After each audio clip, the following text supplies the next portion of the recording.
শুধু 5-in-1 এটা ইউনিভার্সালটা এখানে আপনাকে চেঞ্জ করে করে নিতে হবে। যেখানে নিপিল গুলো দেওয়া আছে বিভিন্ন Pulsar, hero Honda, FZ, Gixxer সবই হবে। আর এটা হচ্ছে যাদের ওয়াশ হয় বর্তমানে বর্ষার সিজন বা বৃষ্টির দিনে কিন্তু ওয়াশ বেশি হয়, তাদের জন্য এটা হচ্ছে ফর্ম গান, যাদের মূলত ফর্ম ওয়াশ হয়।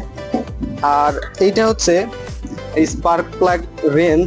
এটা কিন্তু দেখা যায় যে আপনার ইঞ্জিনের ভিতরে যে প্লাগ গুলো থাকে ওগুলো খুলতে আপনাকে এটা কাজে দিবে।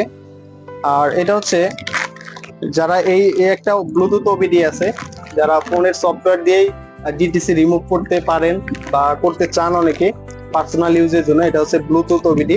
সফটওয়্যার প্লে স্টোর থেকে নিয়ে নিলে এরকম একটা জ্যাক থাকবে, এই জ্যাক দিয়ে আপনি সকল বাইক কানেক্ট করতে পারবেন। আর এখানে আরো একটা স্পেশাল টুলস দেখাবো, এটা হচ্ছে আপনার ফুয়েল পাম্প প্রেসার টেস্টার। এই যে এখানে সকল ধরনের নিপিল গুলো দেওয়া আছে। আর এখানে যে মিটার আছে এখানে মূলত আপনি প্রেসারের যে সিগন্যালটা সেটা পাবেন, এটা মূলত অ্যানালগ। আর এখানে এই প্রোডাক্টটি ফুয়েল পাম্প প্রেসার টেস্টার একটু হেভি আছে, হেভিটা আমি এখন দেখাই।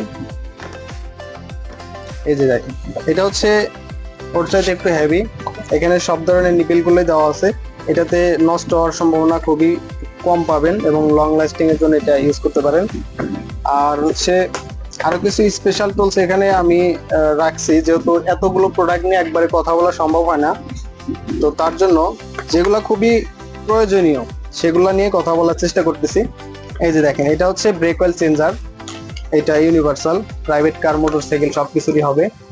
অর্থাৎ ব্রেক ফ্লুইডটা কিন্তু বের করা অনেক কষ্টকর হয়ে যায়। আর বর্তমান BS6 গাড়িগুলোতে এই প্রবলেমটা বেশি হয় ABS এর কারণে। আর বর্তমানে R15, তারপরে আপনার GSXR, জিক্সার, তারপরে আপনার FZ, এই বাইকগুলোতে দেখা যাচ্ছে যে আফটার মার্কেটের যে ফাইটো আছে, এই যে আমি সে একটা দেখাই আপনাদের, এই যে ফাইটো বল রেসার, এটা হচ্ছে FZ এর। এই রোলার গুলো বল রেসার লাগানোর পরে আপনার হ্যান্ডেল টিপ থেকে এই এই বল রেসারটা আউট করাটা অনেক কষ্টকর হয়ে যায়, যেহেতু এটা লং লাস্টিং করে। এটা আপনার হচ্ছে একটা লাগালেই দেখা যায় প্রায় 40 থেকে 60,000-এর মতো ইউজ করা যায়। তো যখন 60,000 চলা একটা বিয়ারিং বা একটা বল রেসার আউট করতে হয় তখন কিন্তু খুবই কষ্টকর একটা পরিস্থিতি হয় তাদের জন্য। এই যে দেখেন একটা রোলার বিয়ারিং আউটার, এটা কিন্তু বাংলাদেশে খুব কমই অ্যাভেলেবেল আছে। এই যে, আর এইখানে এই নিপিলটা দিয়ে দিলে নিপিলটা হচ্ছে ভিতরে আপনার টিতে গিয়ে লাগবে।